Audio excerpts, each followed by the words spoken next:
On July 16, 2026, CNN Business published a number that should have been the top headline everywhere and instead got buried in a business section. Since the war with Iran began, crude oil is up 16%. That's the number everyone's been told to watch. But gasoline and diesel are both up more than 32%, double the move in oil itself. Diesel crossed $5 a gallon again that same week. Gas is closing in on $4. And Andy Lippo, president of Lippo Oil Associates, the guy whose entire job is watching this data, said American gasoline inventories are sitting at 210 million barrels, just 20 million barrels above what he calls critical levels. Sit with that math for a second. Oil, the thing everyone blames, moved 16%. Gas, the thing you're actually paying for, moved twice that. Those two numbers should be roughly the same. They are not even close, and almost nobody is explaining why. Here's the story you've been told, and I understand why you believe it, because it's the simplest possible explanation. The war made oil expensive. Oil is the raw material for gasoline, so gasoline got expensive too. Clean, simple, wrong.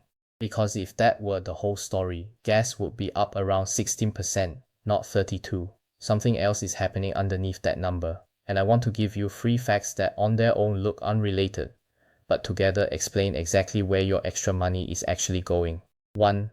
Roughly 30 Middle Eastern refineries have been damaged or knocked offline since this war started, pulling more than 2 million barrels a day of refining capacity off the map. 2. Russia, the world's second largest diesel exporter, has been hit so hard by Ukrainian drone strikes on its own refineries that it has stopped exporting diesel entirely and has actually become a net importer. 3. American refineries are running at 96.2% capacity right now, close to the physical ceiling of what they can produce. And gasoline inventories are still crashing to their lowest level since 2012. Read that last one again. Refineries running flat out and the tank is still going empty. That doesn't happen because of a shortage of crude. That happens because of something structural. Over the next several minutes, I want to walk you through what's actually driving your gas bill, because the question everyone's asking, when will oil prices come down, is the wrong question. Oil coming down doesn't fix this.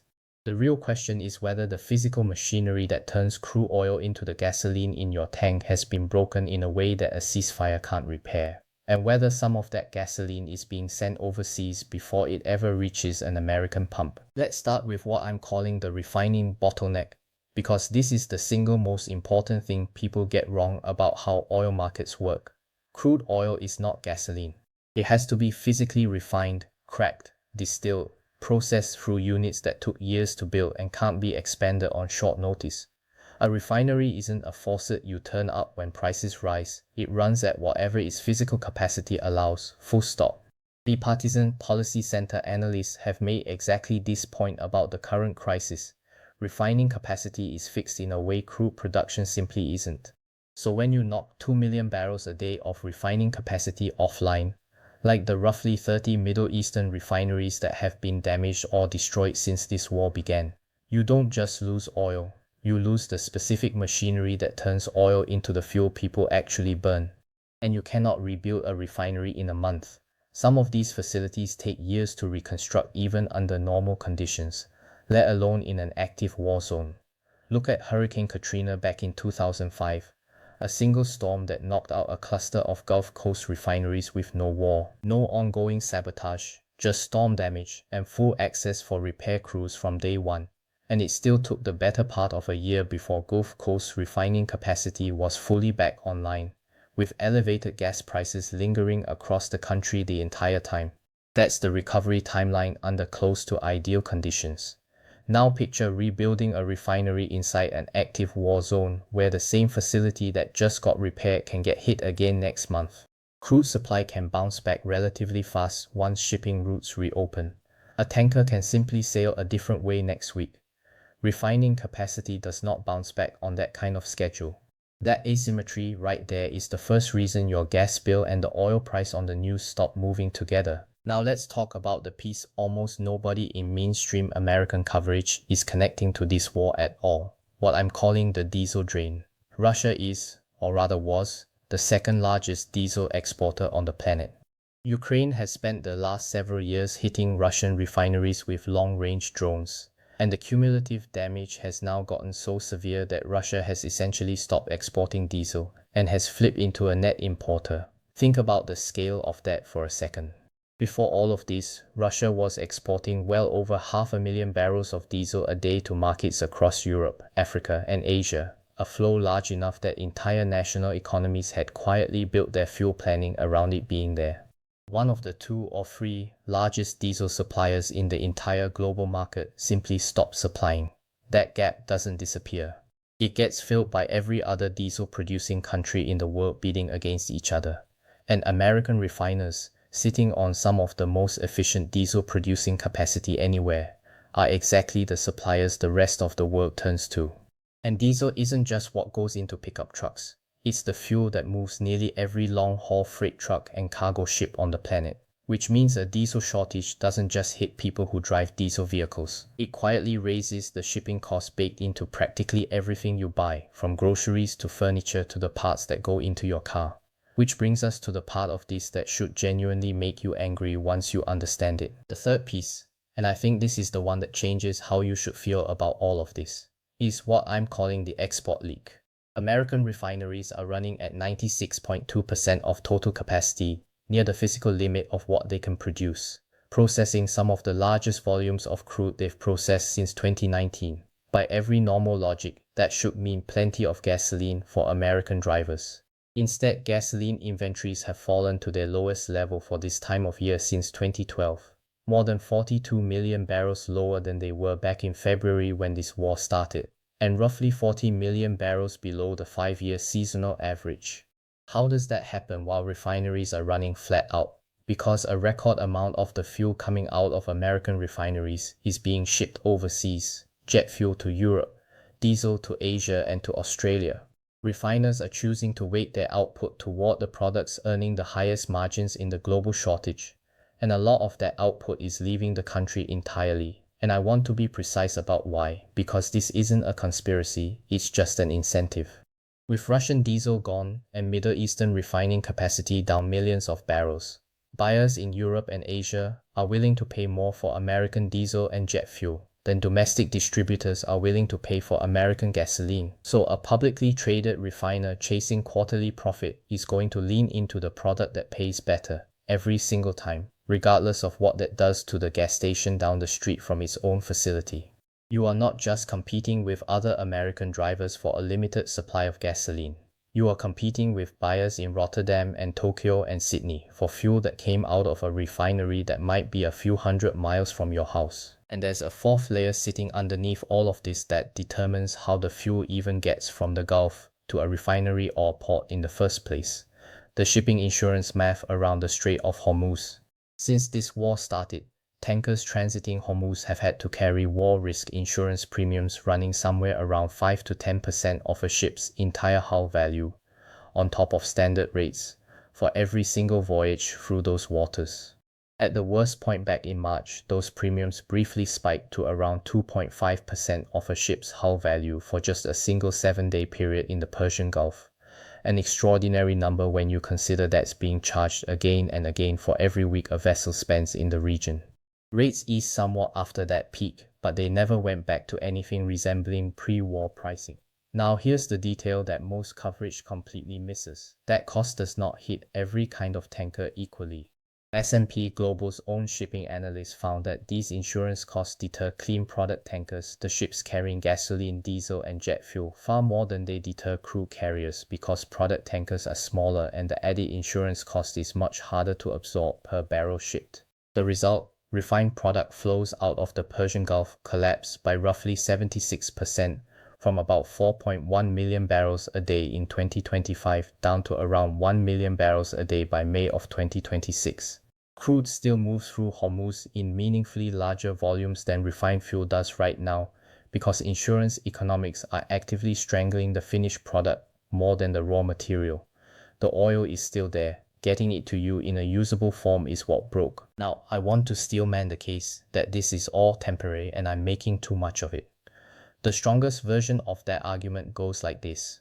Wars end, refineries get rebuilt, insurance premiums come down, once shipping lanes are perceived as safe again. Markets have absorbed supply shocks before.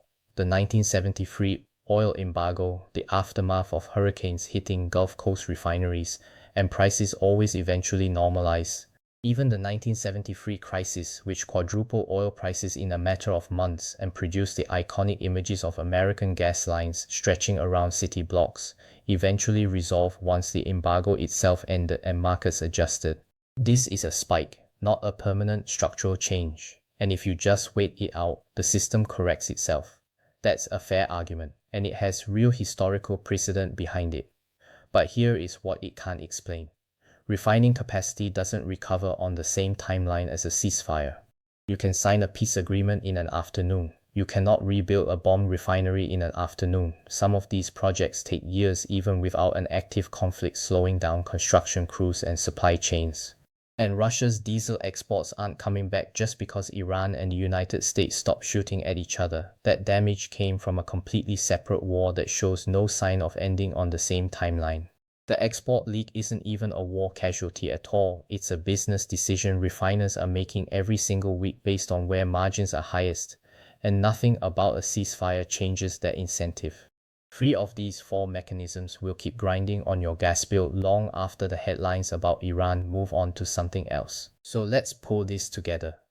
Oil is only up 16%, which on its own should mean a fairly modest bump at the pump. Gas and diesel are up more than 32% because the actual bottleneck isn't crude supply, it's refining capacity that takes years to rebuild. A diesel exporter the size of Russia effectively disappearing from the global market. American refiners exporting record volumes of their own output overseas even as domestic inventories crash to a 13-year low, and an insurance market that's strangling refined product shipping through Hormuz far more than it's strangling crude. Four separate mechanisms, all pointing the same direction, and only one of them, the war itself, is likely to meaningfully improve if a ceasefire actually holds. I want to be honest about the limits of what I just laid out. I'm not an oil trader, and I could be wrong about how fast any of these pieces resolve. Markets are genuinely hard to predict, and I'd rather you check the primary data yourself than just trust my read of it. So here's what I actually watch. First, watch the EIA's weekly petroleum status report. It's public, it's free, and gasoline inventory trends there will tell you whether this bottleneck is easing or getting worse well before it shows up in the price at the pump. Second, watch for any political pressure to restrict American fuel exports. If gas prices keep climbing while refiners keep shipping record volumes overseas, that becomes a very uncomfortable political story. And whether Washington touches that lever or leaves it alone tells you a lot about who these export decisions are actually serving. Third, watch war risk insurance rates specifically for clean product tankers transiting Hormuz, not crude tankers. If that gap closes, refined fuel starts moving again. If it stays wide, the 76% collapse in product flow through the strait becomes the new normal rather than a temporary shock. Fourth, watch how quickly Middle Eastern refinery reconstruction actually proceeds once, or if, a real ceasefire holds for more than a few weeks. Announcements of rebuilding are cheap. Concrete, steel, and specialized refining equipment actually arriving on site and coming back online is the only signal that matters. And that's the kind of thing satellite imagery analysts and energy trade publications track in far more detail than nightly news ever will. For homework, go pull the actual EIA weekly data yourself rather than trusting a headline summary of it. Read the S&P Global reporting on how war risk insurance is priced differently for product tankers versus crude carriers. It's a genuinely underreported mechanism. And look at how long refinery reconstruction actually took after past conflicts and natural disasters. That timeline will tell you more about when this ends than any ceasefire announcement will. Here's the question I want to leave you with. Your gas station updates its price today, in real time, the moment a delivery truck shows up with a new number from the terminal. Congress will debate this maybe next year, if at all, and probably only once enough angry constituents make enough noise about it. The refinery that used to make a meaningful share of your state's gasoline may take 3 or 4 years to rebuild, if it gets rebuilt at all rather than simply written off and never replaced. 3 completely different clocks, running at 3 completely different speeds, and only one of them is the clock the evening news keeps talking about. When the machinery that turns oil into fuel breaks in ways that operate on a completely different timeline than the war that broke it, What exactly does it mean to say prices will come down once the fighting stops?